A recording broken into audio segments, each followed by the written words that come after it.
mia do gbere mau do menyuto di pokle ani ba wala se bo mau pokwe to fio di fio bleu ma fio me de apena o apoto e do ile to da sinamla me da to do aji o to va na va désolé o to va na va pour me apoto me da pena e nyalata e nyai ke to bo banala me da peleta benevel e Cristo Yesu. Amen. Hallelujah. Hallelujah. E nande buna e nu ke bune ma me le di noa e nu ke bune ma me poto le di me le di le fiko me le di le Cristo come mi me pe me va di le tato miato bobomono me di ne ko bonwa mi me pe me va di le choti kwam mi me pe e va glo me va to ye me kiki akata me tu kwa me keke me di sale te po me kike kom ne akata me te po kike kom ne akata vonye me pono ye me va buta be leke ma ora te pono yaro vonu ke me le dia ye nu kao mi na po correct to ba gbale banto etawe to na me velia vonu ke me le dia ye be gana me velia tie me da pompono vo ya le so bibia le kaka so ya mandea na pom ke me le dia ko me mi apo e funa correct to pa gbale banto ta wito kakele cho kakele avelia cho kakele adelia pamia kakele avelia nanye de nyagbon di le asinye eye menya nyaragla okata ple si jeje kata eye nanye de xose kata le asinye alebena matenu ade toda ke lolo mele asinye ola anye nenyi menya nade ke o. Amen. Amen. Biblia le brona bibe nanye be enu kata ole yesi fofoni etonye dadani enu kata ola sio ani gbajinu yo koko la sio le wona mu gangan le mawo ba ko le tuna tochi ko le nana gama wo ba mo le pona tu evi bla o sindio le wona mu sia wona mawo ba gbo no bena enu ya be lo no mele mo wa vide ya de kemele mo wa abe vide ya de kemele mo on to ko be mi popo ma la we vide ya de kemele mo wa bo ati nu ka la jo e vide ya la no me no mi bu na de nu ike mi bu enye no nu ike mi bu a enye no mi en to ba kele pompo na wa o di ma pe ani to ya e ko toma e ko bantoa me polono e ko vegoa me polono e tongoa ni mba polono leke me poele e bantoa moro e sa la libati ko dimia no le ni te pere tia e fi ko le ya wo be zado yo dogo no vi le mo atia o be to be ta mo ke be le to afune o cho ya to di la jobe na ye po ye no be vi ye po ye to be vi nana make ye chara po abele ye po ye no be vi ye po ye be to be vi nana ma ko mi aka son kaka fi ke mi le ya mi ra dai kan mi je si no no we la de pe ko le wa ne le po no vi o le mo ko a di la jo vonu ka ye me va le po le e ko ve gwa me nu ka ye me va le po le e ko ve gwa mo e ko ve gwa egbe ya lono ke ye me le brobe me le tie ni me le po wa le ve gwa e to lono afi ke ni ba le don fi me va le po ma ke be ti ke lono ale titi o e to ple vi do me lono vi tu pide e no ple vi do me lono vi ti pide nu ka tie ma brobe na e lono vi tu pie le wa do mo la lono gato ye ma wo le brobe na be nanye be ne lono ma le mo wa ka mo ni vi de pe na ma wo na de ka le nye go doa novini egbe ale ne lolo ma le ale ameke le lo abe vio nene ameke le lo abe so nene ameke le lo abe kono nene de la ko e ko ina no ope amoko ko be vie gbe abe ogapo amoko wo kono le sa amoko wo mu vovovo enu le jo no mata e me globena e toku vicha no no avire pe le fun e ko goana me va do e ko tongoana e to ko tongoa hey enu ikele tojoma enu ade fun nyeka e de fun ye wo e me va to be ma ti no ya do ma o glo be pe videre kamele mo ye wo me va to be ma ti no ya le ha me ko to chi ha me ko me di cha le to chi ha me ni mo ko no me va di cha le mo ba mo mia to mia no mo ba mo ga ko bo volo no ya ni mo ko e va go me aji ma to me di cha le ki ka ka me ni mo ko no yo mo va di cha ke ma yi tu pa ta ke me ke ni mo ko no yo la imbe ma po ko re to ba gba banto e taweto le no velea be ma po na benade mi a po no ya le emea fika e no ya le ma o bene le moa kama nye vide ya de ko lo ya ba po mi a timale ye mo va do va di chato ti ko va chata pode pepe va di chale kike ko ne keke wa e ma to le ni to ji lo ale mi to mi abeji mbe ma gboro na ntu de bena mbe ma gboro na nyom de bena mi a ji lo mi a wodeji mi a ji lo mi a wodeji mi a ji mo bolo na le nye maovi va to le nye maovi ye ke tro ji me le pedo kwane nye ka ko ba lo ike ye mawo bena lo mama le mi asi o ami nye nu balo vide areke mane na mi owa na lo ma va ni pubo na lo ma le ni pume na mi rezia kiki akata la pode kiki akata la pode e jito lava lono pona no kata uta malo na na so kuso ona nani o mo se na vile ko mo se na le ko la pem parce que nous kele jolo funo e vi ke lono mane wa jito mane na te pomo afika lo mana wa no koko wana na te pomo ajre no te pomo vovo no na yi eye de ko me ma gboro na kike me bola katsa be na mi aji no ikele mi abaji o me mi ade de ko do ale kwenye me ya le pia mo to ado me ya e po ba to ma mo kporo ma de e fo go ma va ko vitukide e tongo va ble no vi yenye ku wenye tongo ni wenye to la ple vila ple boko nyoku era de lono ya Togo na mi de lono ya Togo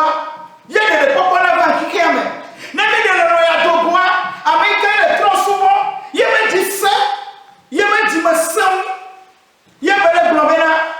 ye me disse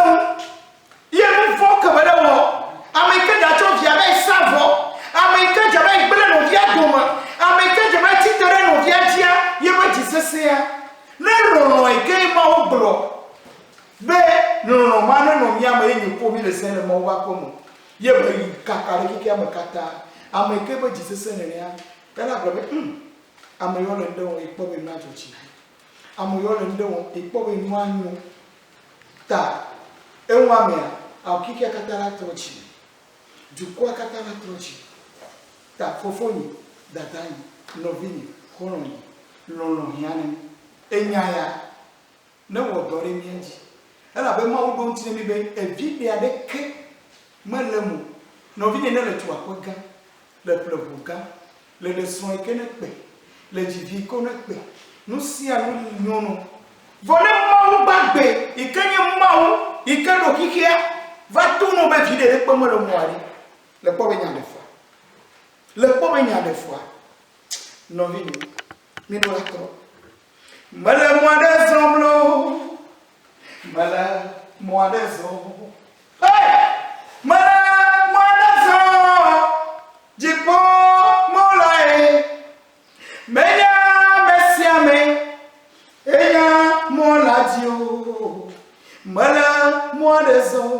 Jipo molai.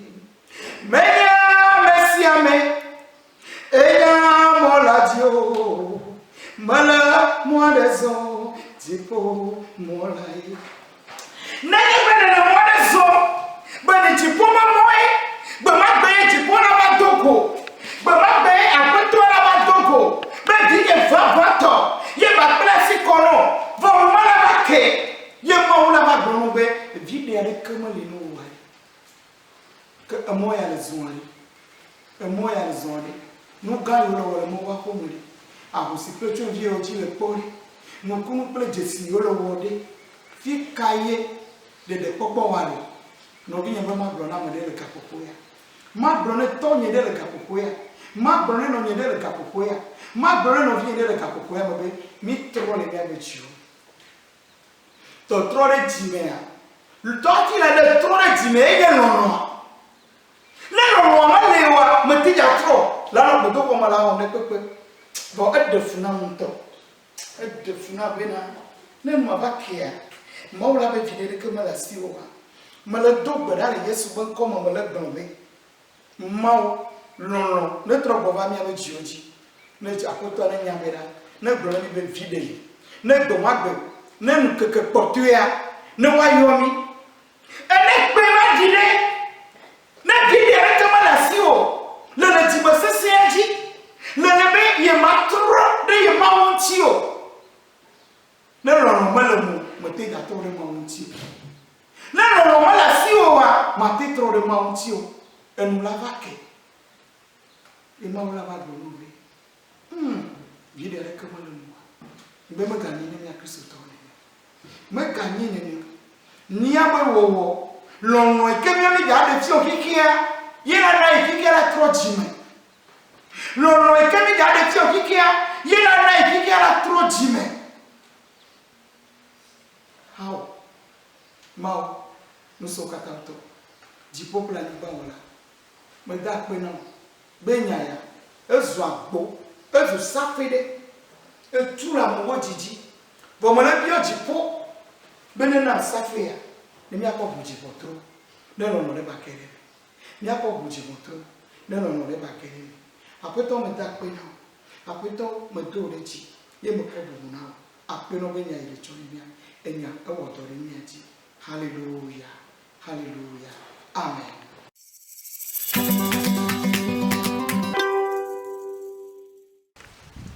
Shalom shalom ekbea mi baba miano mama tama kele jirugu betoaji le mwepea oyona fie be montagne de la victoire ni va poe ekbea e toma unyame e blonlolo be nyanami ifia mi danani e mi akase unvide mi apompo somu ko wele jo le Kristo ha me egbe le ke lonlobu mi didopo wa mekedomi pasa yenye lonlo wa ni mi ogba gugamo wa mi atroje mi anu agbo ni mi ahogbele konunelo mama e ko mi ba ko mi to Olela e bio ofo ni so be do do ni so e ke mi fon ro le to aji o mi fon to aji ni de apene mo le ko to aji be do be le ke no le yido do le ya mi ata pene ma o do ane ma o chote pede na benyi gbeme ye be ba tro le ke mi ata pene mo be do le e zande ami po ye o broma unya sesende na mi ke nde ke bule hame imi ngbale po ke yin lolon wa de mbena de nu ke joy lolon bule Kristo hame am nu ke joy lolon bule Kristo hame am le nya gbonya na me tro di mezerika ma u bu na ebe jibon tro do de ye be luna ma o ebe e wona na me abe nu e va po na de vo nu ke va fion fifio nu ke ba fion le nya gbonya nu sunsun ke mi la no na me a o anu gbon bere e ya Kristo to woni e ya Kristo to bo woni npo be nu wa ipo mi la te gbon na me o ga wa me a o la nya be lonlon ye wona ma o do akpe yem so nyale mnao e zande yake ole pompoa obe e peton o gblɔm pe tɔn be nya ɖe enua kpatsa vi ɖe o la gba te trɔ kɔe mɛ na pe tutu gbɛnyi nu ka o le gbɔ nu ko fiɔ mɛ. Hallelujah. Amen. Epe tɔn ke ŋgblɔ be wo dzi ma epe tutu gbã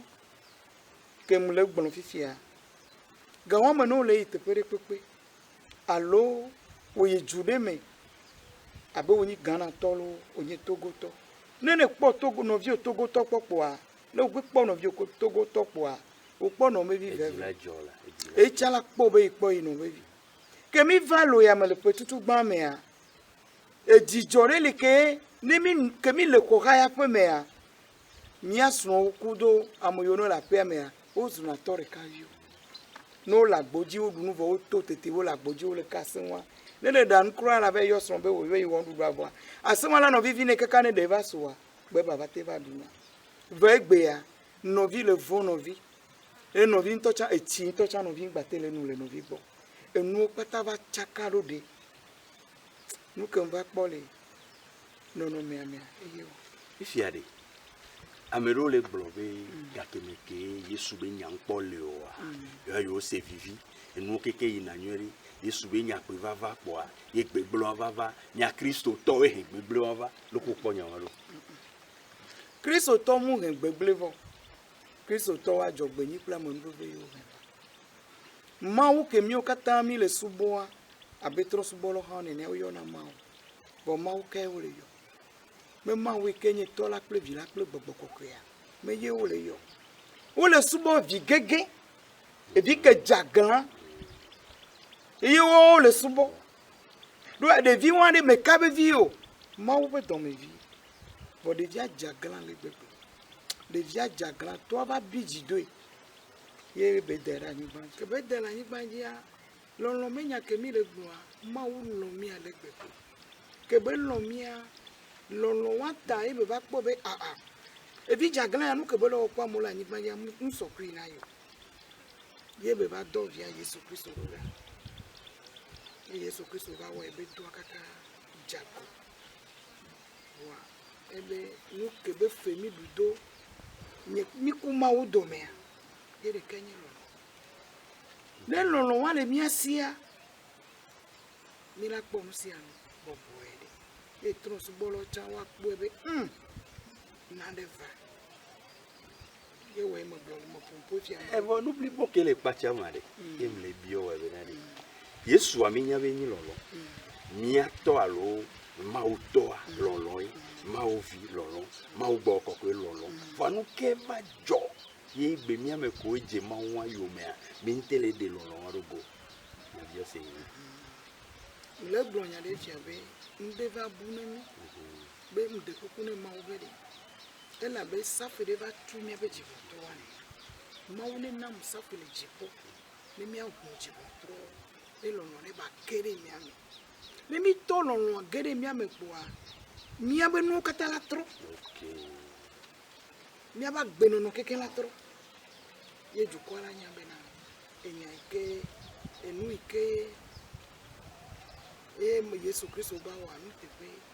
vɔ nu ɖeka mu kpɔna le nua mea egbeawo le kpɔe be tsɔtsitɔwoe gble kekeawoe wɔ leke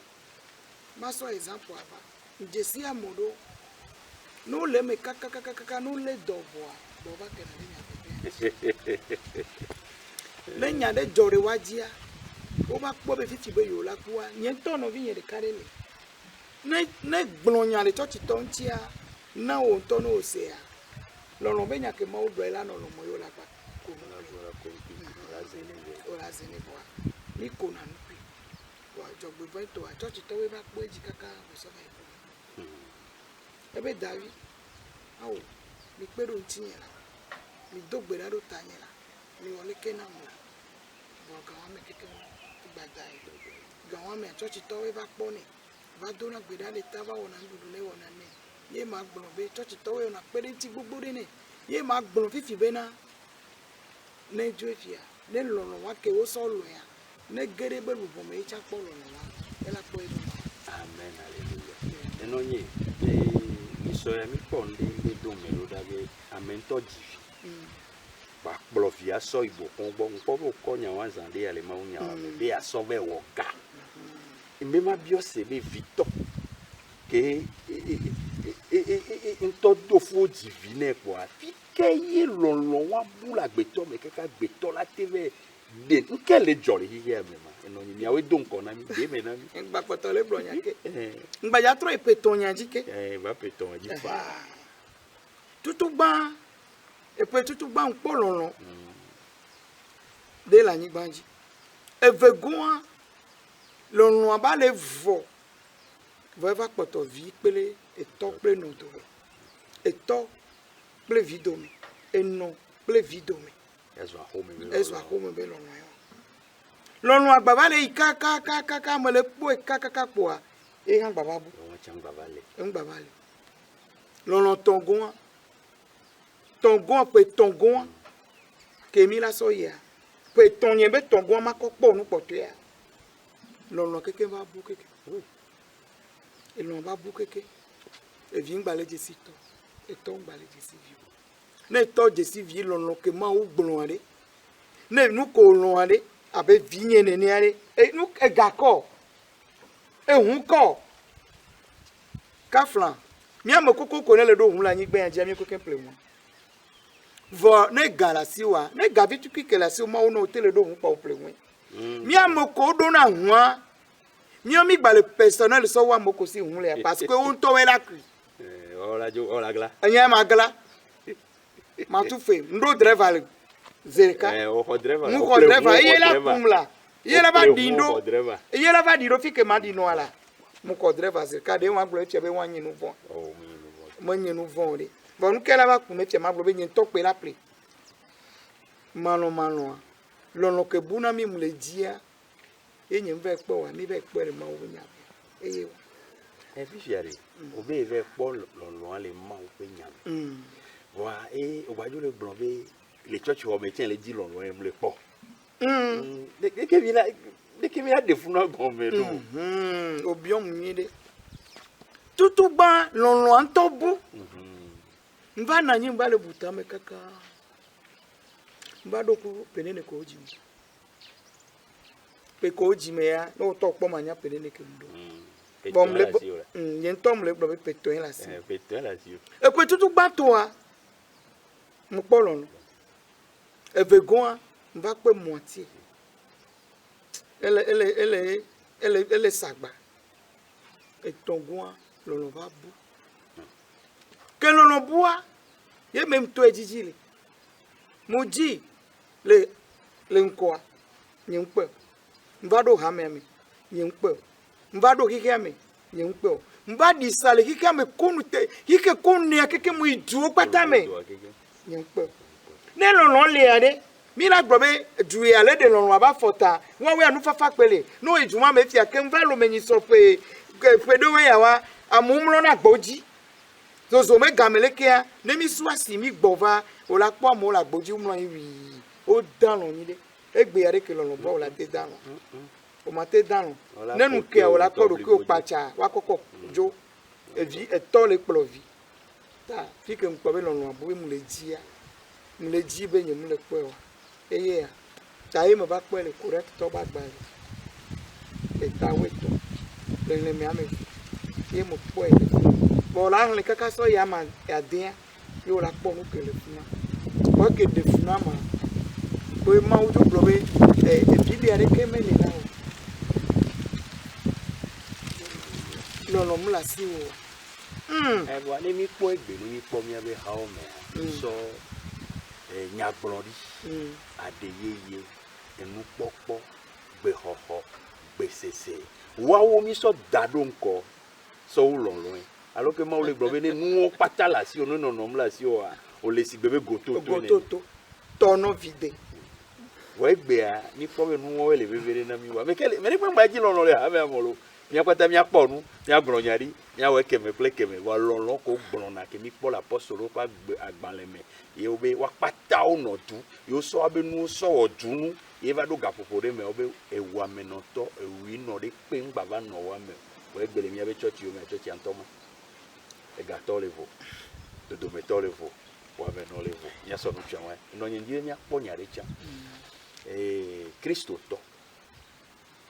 bakudo hihemeto par exemple amede enodio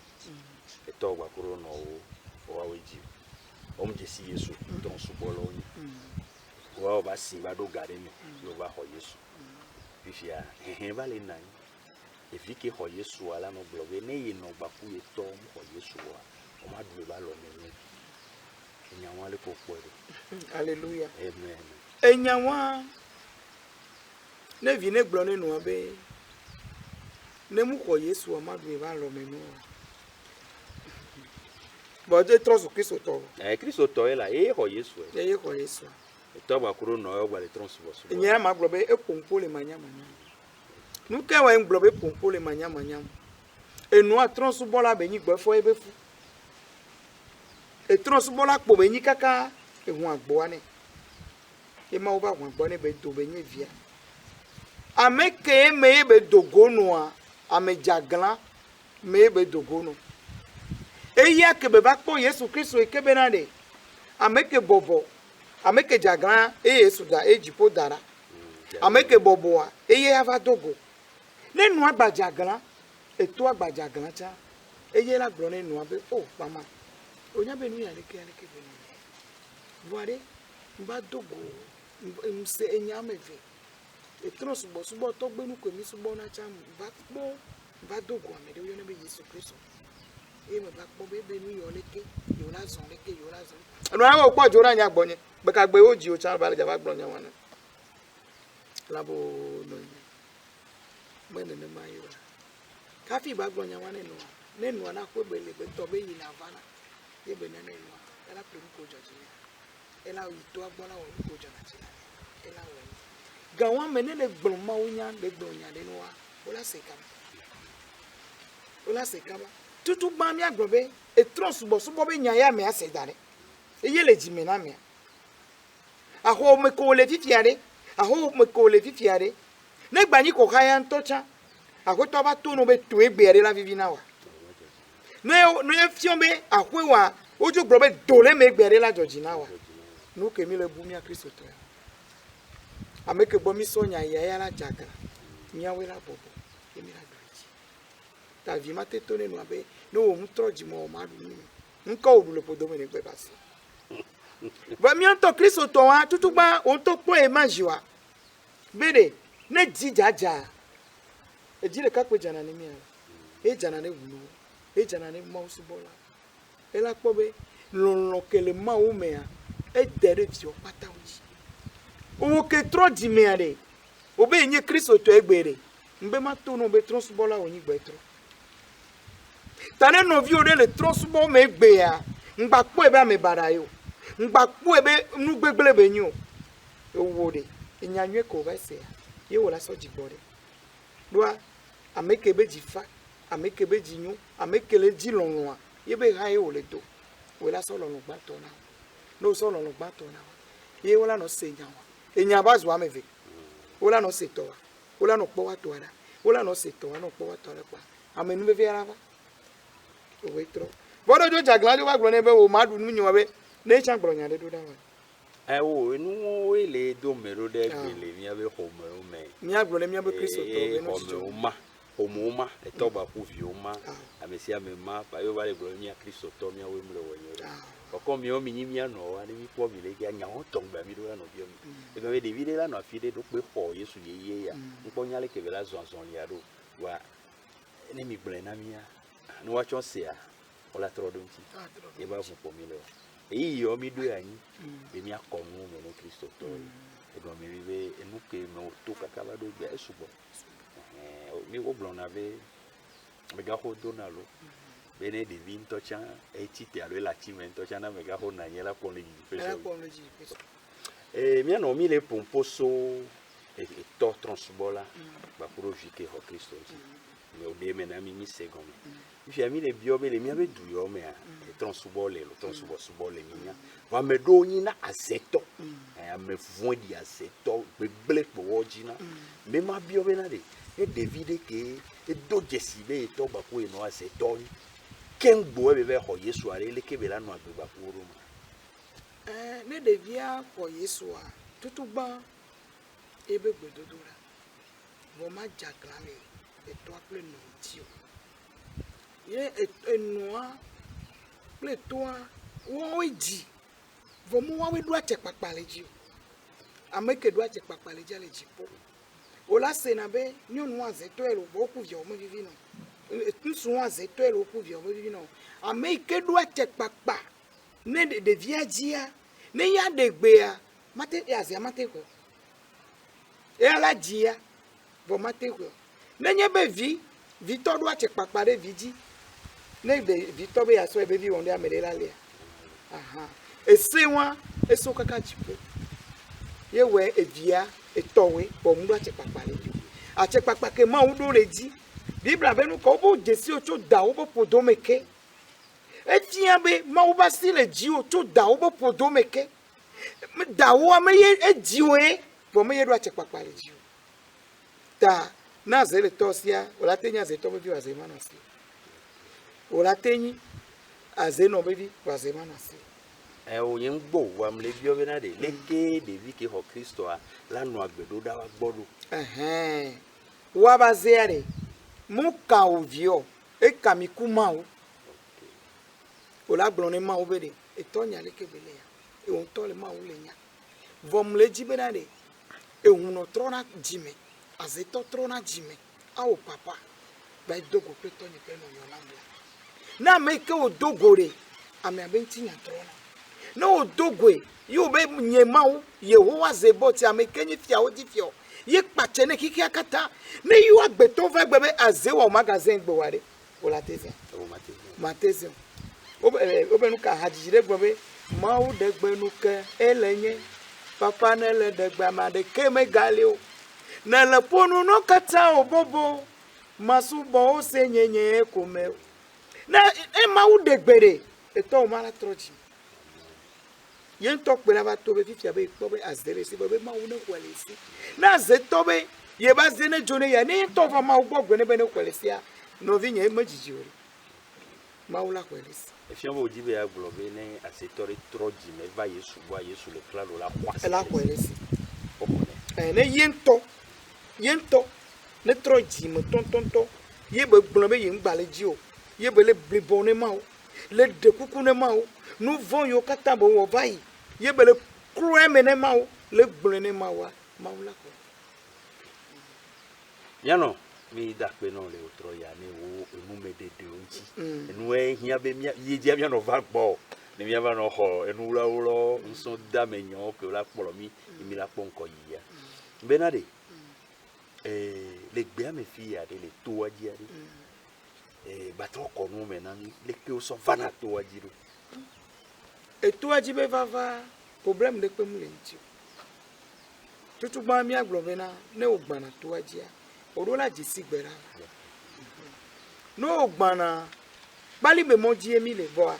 ike enyi edu abe nko yenye nwepe ne odo nwepe ya bali be mo de kapo ola zo direct no zo direct kwa te pede le moji we ne be jeunesse a mission no 20 pour la pour boma futobe baza no poa montagne de la victoire be plaque à la hadame nezerika ba no besoin de jikpa wala ba do fi e su e boma be baza so ba do gbo wa de peti nene ni munya peti nene ke be nyo do antia mi npo mi on to mi so so ne pe mi su ya mi po ne mi so ne be peti ve pe mi so na be peti de kakwe peti ve po allo de kaku vide allo de ka era ni ve allo ma souve ma me souve nous souve vo de ka nous vitu kwide leji okay eno nyem jibe na de le toa di fi ale na we va le gbe to me e ke mi ona si be nya do e si me nya enye be no ma wo kwa me de gbada gbe dada po muna ne siko une be ku ena ne si ke mi va fia so gome jeje akore pe muli mi va de dore ne si jabe srana yene ye mi va pa yo barrage yo mi barrage chambe nya nene ko no mi nene ko mi agbere ma barrage be yin alors mi atam caterpillar mi anto so lo kri bo ne si akale mi va pa ni akko wala mu vide le mi bo ko mu dololo be yin wa vona kaba o ba de kon pe ku ile tepede efunu ya wɔ do vi ɖe ye be si mi be kpa ne vɔ musi be nyi dzidzi nɔ ne si agbe so kpoa anya be emɔa sɔ yi kpoa esi vɔ evɔ fi kɔ la va kusi le do wa mi yina kaka ŋue pe be dua me vɔ ŋue pe be dɔme dzidzi le mia gbɔ do wa ba gbe bɔ funu kata dzidzi le mia gbɔ esi ke nya gbetɔ blibo akpata ne wo fɔ wo mo kpɔ si wɔ o ma te ɖu no ne mia gblɔ efia be le kikea me katã nu ke nyi tatɔ le kikea me na kesi nu kpata ke mi le zã le anyigba ya dzia nu wa gblɔ be na de eke nyi tutu gbã enyia ŋkɔe be si Mambo kwa besi, ma wunto chana. esie ye ma wo va kpɔ si kaka be de ne nsɔ ne tatɔ de be de ne na dukɔ wa dukɔ nyo la va tsɔ ye si ale ye ŋutɔ gbɔ ye be so ne va nana mi. Enya yo nyona no. Ne ga me supoa. Ela hun difo nu. Ela buji ko. Ela so si. Ela so si va. If en jibe ma bio be le sibe côté on de. Na me la file le seigneur encore. Nko la te blonné vifio. Il est possible na me swero lo ko jibe. Ah o ma blonna mbe ma ba to ya di. Ma ba na. Wa ku forage le to ya di. Ne si ba no to ne si ba de ko wa de. Na me ba mi la te mo fa. Mi la ko e. Bo rafia me la va. Ma wuto blonya. Enye ke ma wo blon be lo. Ne o lo no yo kele fie ne mu lo wa. Mu nyi wo e mu lo ma o. Mu wo e mu lo ma o. Do a Yesu Kristo gbo be mva gbo ti koleti. O mu na si me. Ebe apeto ga ke me o va gbo nyo be no bi o kele aji wa e. Ta. Ne ya me de be ya na misia ejie la jomi. Von gba ponu de ka. Le ma o ba ko me be do wa. Amedo ya o jio ma o jesi o to wa no ba dome so dome nwe ko da wa gbo e ba so na dome nwe be garana o be ba wo do ya le tepe ya ba wo do ya le tepe ya vona me wa le tepe de ye ma o gbronya wa le ji ye nu o kata le me ya mi hia chi le to ya ji be ne ba etinye fu pepere ni mi le to ya ji esinye khakare na mi bene pere na mi dakpene me kole po mi le jijipea mi nya yovo Kristo to sende gome ke mi Africa to alo Togo to nto cha anglophone me ko dona ngesi be chon se gome ke mi ko se gome no la fide hein ye o chon le dibe ma une na ni a do to le dia fana ba to mu be to ya di ba gbebe ela na be to ala yiko no ni Kristo to o le plo hade la fide yo jibe maune wonde na yadi Sunday na ba dodo hayame maula pogbo ni pomia pastor America to ponko ona ne pastor America to re pobe okay ele jibe appelé bateau ne ya sono wo ebe do we to wa nkebe ono ne gade le sia ameko osi enu ale alo ameko osi nu amlo la sowa na be we na we okengbo ele me ngbodo me ma wo na to wale mi agbo le fi ya me si ya me nto don e ba come ne si amela no don reba come wa mi adogbera no ni mi adogbera se senebe enye ake mi gbon ne jamerebe to ma une zen ne amede baba wo don wana mi le to yaji mi hia mede mi hia ma u be vide be ne va de forage na mi le fie bible abe et au fleuve d'eau vive alléluia no ko forage le fie kaka hui et si le toi ya ira le doigt go me wa kako le hui si le toi ya ira le doigt go me go be ya ya ma fo le wa pe go me be do na nti papa ma wa pe amen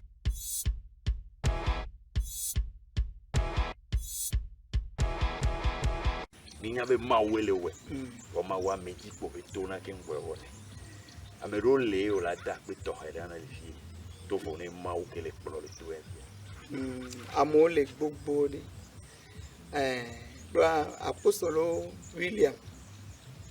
e doke bele wole to ji fi na mala no wo mo bodo mani be e gale fno wole tu fene vo ba so do avevere be do na yinko a anya ba mo mama wo yoyo leji ta apostolo William e ja gbagba le kote wa e vegon ame magagba da pe na yen tolon to yin tamati ku yo me da pene nuko pata belewo alo doko belewo ne mia agbeto nya mozu akpedada nya masugbo maula da pene blibo magada kpena miato jo kolma eja kpakpa mele tuamo vo jana kpakpa kaka iba lo dore vana akpeni miano konsa oh alléluia alléluia konsa maune yiro miano konsa maune yiro gbogbo de nuko le wa elolo maune duchina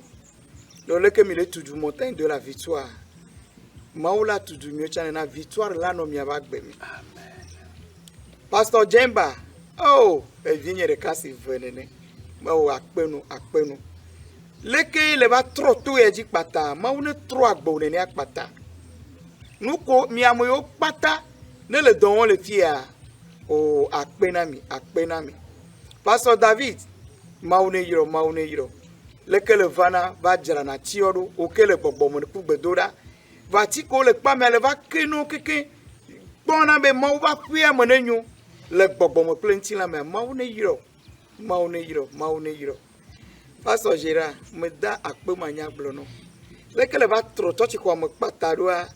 oh maune yiro maune tro agbo ne ma pata maune tro agbo akpata pastor Faustin maune yiro miato papa Massim maman Marie alléluia miabo gbedodora miabo nyahodako akpe miamo zo agbeto ni mate doi bavo vo maula doi nami akpe kaka akpe nu yo pata doda si yo kata mi va le wole tu e dia enu mo le na si onyamate yo pastor pato voa ne amade mo senko a ne nya bele gbogbo mo plenty la me mo yo ikokovo be mawu la do nu si anu ke yo wole tu e dia be te pe na yo akpe kaka okay mi dakpe na mesia me numero ya ke dava no jibe ya kpomiano ne yento ya pompo kwito hede enu ke dia ne ya wa numero ya mavale akpo na ngore na yo eleji bola ko ma une yira mi adometori pepele o e ba menu veve ne no mi aji akpe ne ma o shalom